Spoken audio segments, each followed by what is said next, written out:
আসসালামু আলাইকুম। আমরা এখন দেখব বাংলাদেশ ইকোনমিক জোনস অথরিটি বেজায়ের অ্যাসিস্ট্যান্ট ম্যানেজার পরীক্ষার প্রশ্ন সমাধান। গণিত পাঠটুকু অঙ্ক শুরু হবে 61 নম্বর অঙ্ক দিয়ে। 61 নম্বর অঙ্ক ছিল dean of a business school distributed টাকা 1 lakh scholarship among 36 student giving 3000 to each male student and টাকা 2500 to each female student. How many female student receive scholarship? অর্থাৎ উনি 1 লাখ টাকা স্কলারশিপ দিল, টোটাল স্টুডেন্ট হচ্ছে 36 জন।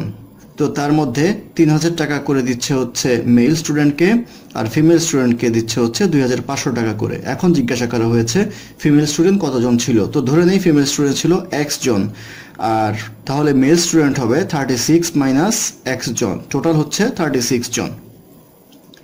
তাহলে ফিমেল স্টুডেন্টকে যে টাকা দিল সেটার পরিমাণ হবে হচ্ছে 2500x, আর মেল স্টুডেন্টকে যে টাকা দিবে সেটার পরিমাণ হচ্ছে 3000 ইন্টু 36 মাইনাস এক্স। এই টোটাল টাকার পরিমাণ হবে হচ্ছে 1 লাখ টাকা। তো এখান থেকে x এর মান বের করলে আসবে হচ্ছে 16, অর্থাৎ 16 হবে ফিমেল স্টুডেন্টের সংখ্যায়, 16 হবে এই কোশ্চেনের অ্যান্সার। তারপর অঙ্ক 62তে বলা আছে mister John pays income tax on the sum above $3000 at a rate of 6 cents per dollar.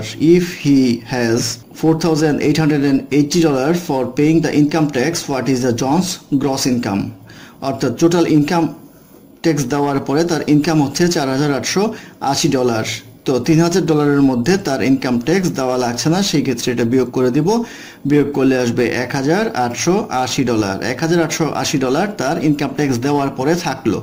এখন বলা হচ্ছে 6 সেন্ট ইনকাম ট্যাক্স দেওয়া লাগে, অর্থাৎ 6 সেন্ট মানে হচ্ছে 6%, অর্থাৎ $1 6% ইনকাম ট্যাক্স তার দিতে হয়। যদি 6% ইনকাম ট্যাক্স দিতে হয় তাহলে তার ইনকাম ট্যাক্স দেওয়ার পরে টাকার পরিমাণ থাকবে হচ্ছে 94%। তো এই 94% টাকার পরিমাণ হচ্ছে 1880 টাকা।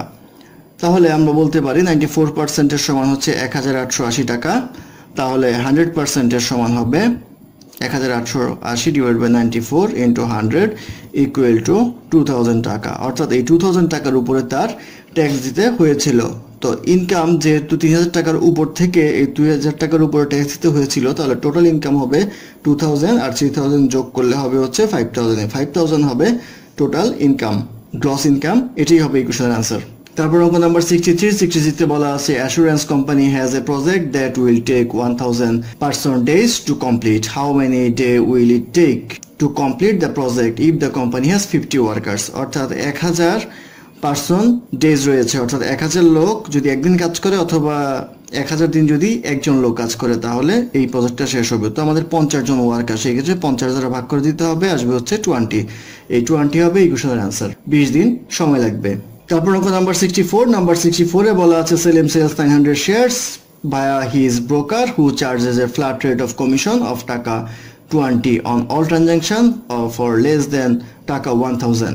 His bank account is credited with 340 from the share sales. What price were his share sold at? তার শেয়ারের বিক্রয় মূল্য কত ছিল? 900 শেয়ার বিক্রি করলো এবং কমিশন দিতে হয় পার ট্রানজাকশনে 20 টাকা। তার অ্যাকাউন্টে জমা হয়েছে 340 টাকা। তো 340 টাকা তার অ্যাকাউন্টে জমা হয়েছে। 20 টাকা কাটার পরে যদি 20 টাকা না কাটতো তাহলে তার টাকা থাকতো হচ্ছে 360 টাকা। এই 360 টাকা হচ্ছে তার শেয়ারের বিক্রয় মূল্য। এই 360 টাকা দিয়ে শেয়ার সে বিক্রি করে হচ্ছে 900 শেয়ার। তো এটা ভাগ করলে আসবে হচ্ছে 0.4, অর্থাৎ 0.4 মানে হচ্ছে 40 সেন্ট। এই 40 সেন্ট হবে এই কোশ্চেনের আনসার। তারপর অঙ্ক নাম্বার 65 বলা আছে find the slope of the fraction y equal to 6 plus 3x minus 0.1 x square. যেহেতু x স্কোয়ার দেওয়া আছে সেহেতু এটা সরলরেখা সমীকরণ না, আর সরলরেখা সমীকরণ না হওয়ার কারণে এটা স্লোপ বের করা যাবে না। যদি অন্য অঙ্ক আসতো তাহলে সূত্র ছিল y equal to mx plus c, সেই ক্ষেত্রে x এর যে সহগ ছিল সেটা হচ্ছে স্লোপের পরিমাণ। তো এখানে যেহেতু এরকম কিছু নেই সেহেতু এটা অঙ্কটাই ভুল দেওয়া হয়েছিল পরীক্ষায়। তারপর অঙ্ক নাম্বার 66 বলা আছে Reza sells 500 shares by a stock broker who charges a flat টাকা 20 commission rate on all transaction under টাকা 1000. His bank account was credited টাকা 692 from the sales of the share. What is the price where his share sold at? 692 টাকা দিয়ে সে share বিক্রি করলো। তো 20 টাকা যেহেতু ট্রানজাকশন চার্জ রয়েছে কমিশন, সেই ক্ষেত্রে কমিশনটা যোগ করে দিতে হবে, কারণ এটা বাদ দেওয়ার পরেই তার অ্যাকাউন্টে টাকাটা ডিপোজিট করা হয়েছিল, অর্থাৎ 692 টাকা। তো কমিশনটা যদি যোগ করি তাহলে আসবে হচ্ছে 712 টাকা। তো এই 712 টাকা হচ্ছে এখন সেলস প্রাইস। কতটা সেলস প্রাইস? এই 500 শেয়ারের সেলিং প্রাইস। যদি 500 শেয়ারের সেলিং প্রাইস এটা হয় তাহলে একটা শেয়ার হয় 1.424 ইকুয়াল টু 142.4 সেন্ট, অর্থাৎ 142.14 সেন্ট হবে একটা শেয়ারের প্রাইস। এটি হবে ইকুয়েশন আনসার। তারপর অঙ্ক নাম্বার 67। নাম্বার 67 এ বলা আছে হকার বাইজ every 4 orange at টাকা 25 then sells every 8 orange at টাকা 56, অর্থাৎ 8টা অরেঞ্জ বিক্রি করে 56 টাকা দিয়ে, আর 4টা অরেঞ্জ সে কিনে হচ্ছে 25 টাকা দিয়ে। তো দুইটা কম্পেয়ার করতে গেলে 4টা অরেঞ্জের জায়গায় 8টা অরেঞ্জ সে কিনবে তাহলে 50 টাকা দিয়ে। তো 50 টাকা দিয়ে অরেঞ্জ কিনে বিক্রি করে হচ্ছে 56 টাকা, তাহলে তার লাভ হয় হচ্ছে 6 টাকা। এই 6 টাকা লাভ হয় এই ক্রয় মূল্যের উপরে 50 টাকার উপরে, তাহলে 50/6 × 100 ইকুয়াল টু আসবে 12%।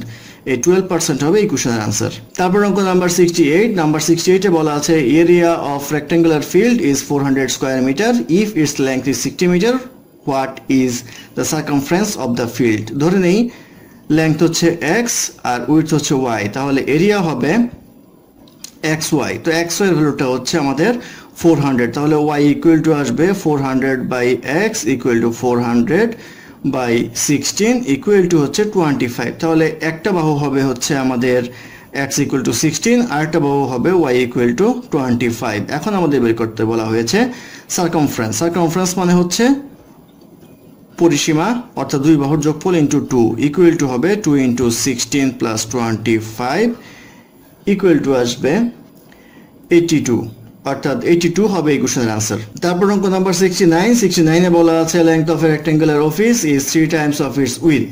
ইট cost taka 1102 taka 50 paisa for putting carpet on the floor at taka 7.50 per square metre. What is the length of the office? বলা আছে উইথ যেটা হবে এবং লেংথ যেটা হবে, লেংথ হবে উইথের 3 গুণ, তাহলে লেংথ আমরা 3x ধরতে পারি, উইথ ধরতে পারি হচ্ছে x। এখন আমাদের বলা হচ্ছে যে এইটা কার্পেট দিয়ে মোড়াতে টাকা লাগবে হচ্ছে 1102 টাকা 50 পয়সা, প্রতি স্কোয়ার মিটারের প্রাইস হচ্ছে 7.5, তো এটা ভাগ করলে আসবে হচ্ছে 147। তাহলে 147 স্কোয়ার মিটার হচ্ছে এটার আয়তন। আবার সূত্র থেকে যদি আয়তন বের করি তাহলে 3x × x ইকুয়াল টু হবে হচ্ছে 147, তাহলে 3x square equal to 147, x square equal to 49, x equal to 7। x equal to 7 হলে আমাদের বের করতে বলা হচ্ছে লেংথ। লেংথ হচ্ছে 3x, তাহলে লেখা যায় 3 × 7 3 × 7 21, অর্থাৎ 21 হবে এই কোশ্চেনের আনসার। তারপর অঙ্ক নাম্বার 70। নাম্বার 70 বলা আছে a + b = 8 হলে ab = 15, what is the value of square plus B square. অর্থাৎ এটা সূত্র আছে, সূত্র হলো a + b whole square minus 2ab।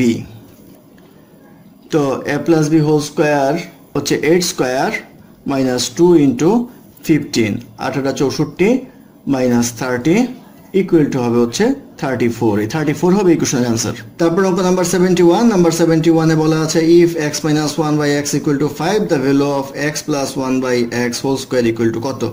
তো x + 1/x whole square equal to সূত্র অনুসারে করলে a + b হোল স্কয়ার সূত্র হচ্ছে a - b whole square plus 4ab। তো এটা করলে আসবে হচ্ছে 5 square plus 4 equal to 25 + 4 equal to 29, অর্থাৎ 29 হবে ইকুয়েশনের आंसर। অপশনে এই উত্তরটা নেই। তারপর অঙ্ক নাম্বার 72। 72 তে বলা আছে ইভ্যালুয়েট 4 সমস্ত 3 ভাগের 1 মাইনাস 2 সমস্ত 6 ভাগের 5। তো এটা করলে আসবে হচ্ছে 3 4 12 আর 1 13 মাইনাস 6 নিচে থাকলে 6 দুগুণে 12 আর 5 হচ্ছে 17। তো লসাগু 6, তাহলে এটা লেখা যায় 26 মাইনাস 17 ইকুয়াল টু 9/6। কাটাকাটি করলে আসবে হচ্ছে 3/2, ভাগ করলে আসবে হচ্ছে 1 সমস্ত 2 ভাগের 1, অর্থাৎ 1.5 বা 3/2 অথবা 1 সমস্ত 2 ভাগের 1। এটি হবে ইকুয়েশন आंसर। তারপর নাম্বার 73। 73 তে বলা আছে what is the value expression 1/1 + 1/1 + 1/4, এখানে ব্র্যাকেট তো ব্র্যাকেটের কাজ আগে করতে হবে 1/1 + 1, এটা করলে পাওয়া যাবে হচ্ছে 5/4, 1/1 প্লাস এটা আসবে 4/5 ইকুয়াল টু 1/5, এটা আসবে হচ্ছে 5 আর 4 হচ্ছে 9, 9/5, 1/9/5 করলে আসবে হচ্ছে 5/9, এই 5/9 হবে ইকুয়েশনের আনসার।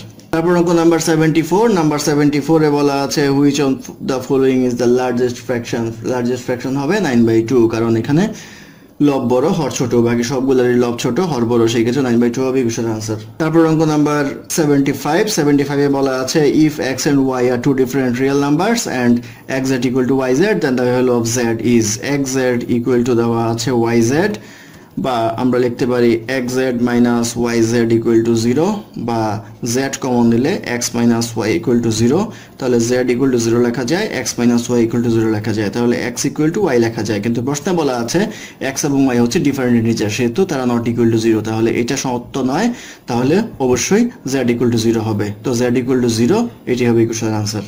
তারপর অঙ্ক নাম্বার 76, নাম্বার 76 এ বলা আছে if x plus y equal to 1/a and x minus y equal to a, what is the value of x square minus y square? তো x square minus y square সূত্র হলো x plus y into x minus y equal to 1/a into a equal to হচ্ছে 1, এই 1 হবে ইকুয়েশনের answer. তারপর অঙ্ক number 77, number 77 এ বলা আছে current age of Jami's father is 3 times of Jami. After 16 years from now, Jami's father will be twice of Jami. What is the current age of Jami? তো Jamir age আমরা ধরে নেই হচ্ছে x, তাহলে তার ফাদারের age হবে 3x। এখন বলা হচ্ছে এখান থেকে 16 বছর পরে বাবার বয়স হবে জামির বয়সের দ্বিগুণ, তাহলে জামির বয়স 16 বছর পরে হবে x + 16 আর তার ফাদারের বয়স হবে 3x + 16। তো প্রশ্ন মতে আমরা লিখতে পারি হচ্ছে 2 × x + 16 equal to 3x + 16। তো এটা করলে পাওয়া যাবে x equal to 16, অর্থাৎ জামির বয়স জানতে চাওয়া হয়েছে x equal to 16, 16 হবে ইকুয়েশনের आंसर। তারপর প্রশ্ন 78 এ বলা আছে solve for x if 16x - 4 equal to 68 + 7x, এটা নরমাল একটা সমীকরণ।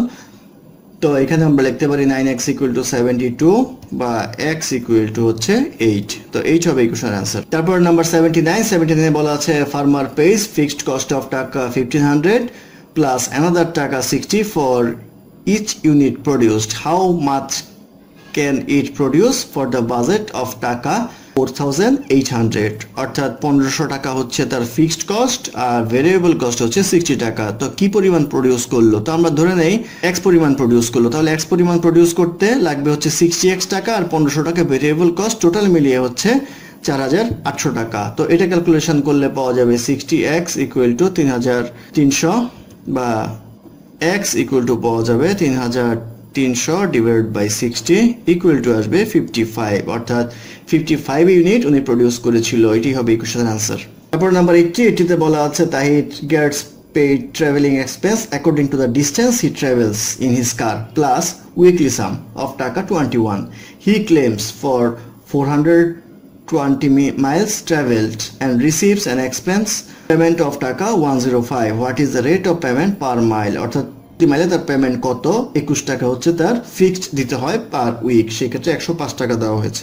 তো 105 টাকা যদি দেওয়া হয় তাহলে ফিক্সড যে টাকাটা সেটা বাদ দিতে হবে, তাহলে বাকিটুকু আসবে হচ্ছে মাইলেজের চার্জ, এটা হচ্ছে 84 টাকা। 84 টাকা সে ক্লেম করে হচ্ছে 420 কিলোমিটারের জন্য, তাহলে 1 কিলোমিটারের জন্য ক্লেম করে হচ্ছে 0.2 মানে হচ্ছে 20 সেন্ট, অর্থাৎ 20 সেন্ট হচ্ছে সে ক্লেম করে পার কিলোমিটারের জন্য। তো 20 সেন্ট হবে এই কোশ্চেনের आंसर। ধন্যবাদ আমাদের সাথে থাকার জন্য। আমাদের চ্যানেলটি ভালো লাগলে অবশ্যই সাবস্ক্রাইব করবেন, লাইক কমেন্ট এবং শেয়ার করবেন, এবং অঙ্কে কোনো সমস্যা থাকলে আমাদের কমেন্টে জানাবেন, আমরা চেষ্টা করব ডেসক্রিপশনে তার সমাধান দেওয়ার জন্য। ধন্যবাদ।